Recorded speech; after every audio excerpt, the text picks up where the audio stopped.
Assalamualaikum warahmatullahi wabarakatuh. Halo teman-teman. Perkenalkan, nama saya Diana Cahya dengan NPM 122411050. Saya mahasiswa program studi Sistem Informasi Fakultas Ilmu Komputer Universitas Banten Jaya. Jadi di video kali ini saya akan mendokumentasikan proses menjalankan aplikasi yang telah saya buat, yaitu sistem manajemen klinik gigi berbasis web menggunakan framework Django dengan database MySQL.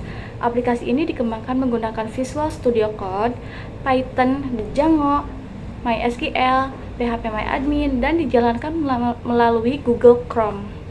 Baik, tanpa berlama-lama lagi, mari langsung kita masuk ke proses menjalankan aplikasi dan melihat fitur-fitur yang tersedia. Selamat datang di aplikasi web Klinik Gigi Diana Cahya. Di tampilan awal, kalian akan disajikan kata-kata Keep Your Smile Healthy Forever. Dental Care Management System membantu Anda melakukan booking pemeriksaan gigi secara online dengan dokter profesional, cepat, mudah, dan aman. Nah, setelah digulir, kalian akan disajikan form login. Di sini contohnya ada admin. Langsung saja kita login sebagai admin, masukkan username dan password.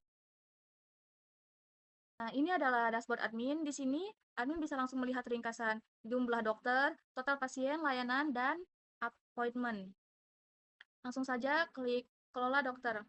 Melalui menu Kelola Dokter, admin bisa menambahkan akun dokter baru lengkap dengan spesialisasi dan nomor STR-nya. Semua dokter yang terdaftar akan muncul di tabel sebelah kanan. Di sini juga ada fitur toggle. Toggle ini untuk mengaktifkan dan menonaktifkan dokter yang ada di klinik gigi. Nah, setelah dipencet, dia akan muncul status nonaktif. Nah, kita aktifkan kembali. Selanjutnya, kita klik Kelola Layanan. Di menu Kelola Layanan, admin bisa mengatur jenis-jenis layanan klinik beserta harganya, yang nantinya bisa di-booking dipilih pasien saat melakukan booking. Nah, di sini juga di fitur admin, ada fitur edit dan hapus. Selanjutnya ada kelola jadwal. Ini bagian kelola jadwal praktik. Setiap jadwal punya kuota pasien per hari praktik. Perhatikan kolom kuota di sini. Sistem secara otomatis menghitung beberapa slot yang sudah terpakai dan berapa sisanya, berdasarkan jumlah appointment aktif yang masuk ke dokter tersebut. Jadi, kuota ini bukan angka statis, tapi update otomatis mengikuti data appointment. Nah, di sini juga ada fitur edit dan hapus. Lanjut, ada appointment dan laporan penjualan. Kita klik appointment dulu.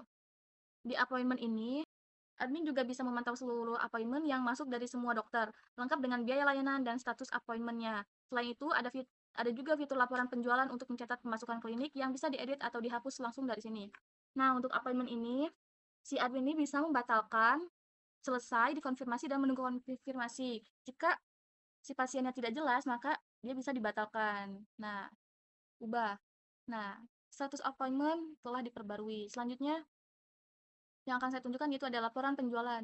Nah, laporan penjualan ini kita isi manual, karena ada beberapa yang tidak datang gitu pasiennya, jadi bisa kita isi manual.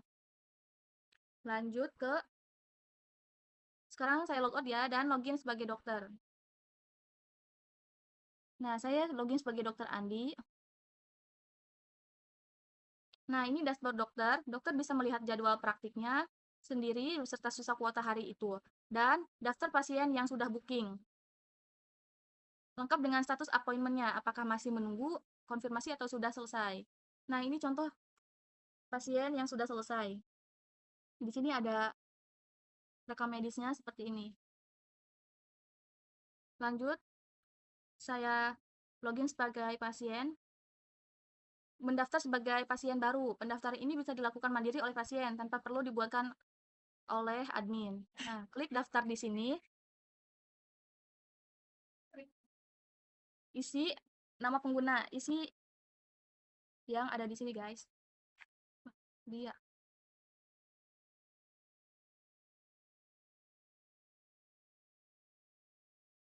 Nah, untuk sandi ini pastikan jangan yang mudah, kayak jangan pakai awalan nama pengguna maupun nama lengkap. Kita bikin sandi yang unik, contohnya kayu basah. Karena kalau misalnya sandinya agak sama dengan nama pengguna, dia tidak bisa disimpan.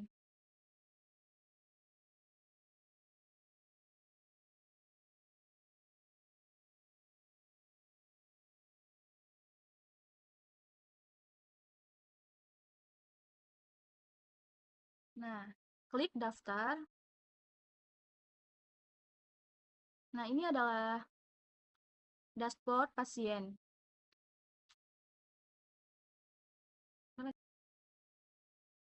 Nah, setelah itu, dari dashboard pasien, saya klik booking untuk membuat appointment baru. Saya pilih dokter,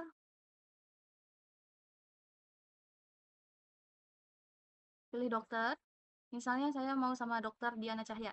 Layanannya, kita di sini bisa pilih ada tambal gigi, scaling, pemasangan behel, konsultasi gigi, dan cabut gigi. Ini sudah tertera dengan biayanya, kita tambal gigi. Eh, karena dokter Diana Cahya ini adanya hari Rabu, maka kita bookingnya hari Rabu.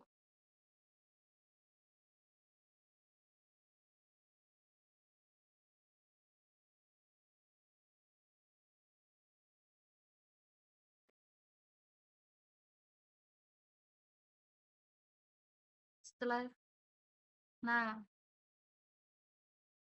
kalau misalnya kita tidak beraturan memilih tanggalnya, dia akan memunculkan dokter Diana Cahya tidak memiliki jadwal praktik pada hari Rabu. Silakan pilih tanggal lain sesuai jadwal dokter. Oke, kita pilih hari Selasa ya. Nah, udah bener kan? Dia akan munculkan ini. Appointment berhasil dibuat. Tinggal menunggu konfirmasi dari admin. Selain itu, di dashboard pasien ini, kita ditujukan ke informasi booking. Setelah berhasil melakukan booking, silahkan datang ke Dental Care Management System sesuai jadwal yang telah dipilih. Mohon hadir 15 menit sebelum jadwal pemeriksaan agar proses administrasi berjalan dengan lancar. Nah, pembayaran dilakukan langsung di kasir klinik atau bayar di tempat, tidak perlu melakukan pembayaran online. Apabila pasien terlambat lebih dari 15 menit, maka dokter berhak membatalkan appointment. Nah, ini statusnya masih menunggu konfirmasi. Kita login lagi sebagai dokter. Karena tadi lihat pilihnya dokter Diana, kita login sebagai dokter Diana. Nah, di sini sudah masuk Lia Maulina, tambalan. Layanannya tambal gigi. Nah, ini terlihat ya, masih menunggu konfirmasi. Nah, kita dikonfirmasi dulu, ini artinya dia tuh lagi dilayani. Nah, sesudah itu kita isi rekam medisnya, diagnosa gigi berlubang.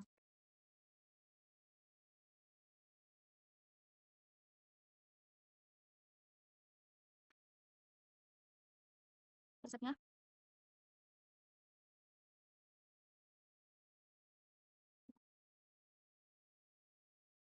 Setelah diisi, simpan rekam medis, maka di appointment pasien dia akan muncul status selesai dan aksinya akan otomatis selesai. Nah, kita pindah lagi ke dashboard admin. Nah, di dashboard admin ini, Lia Maulina sudah masuk ya di appointment terbaru. Biayanya 200.000. Nah, statusnya sudah selesai. Tinggal kita tambahkan ke laporan penjualan. Sekian demo dari aplikasi Dental Care Management System yang saya buat menggunakan Django dan MySQL untuk tugas UAS PBO lanjut. Terima kasih sudah menonton. Wassalamualaikum warahmatullahi wabarakatuh.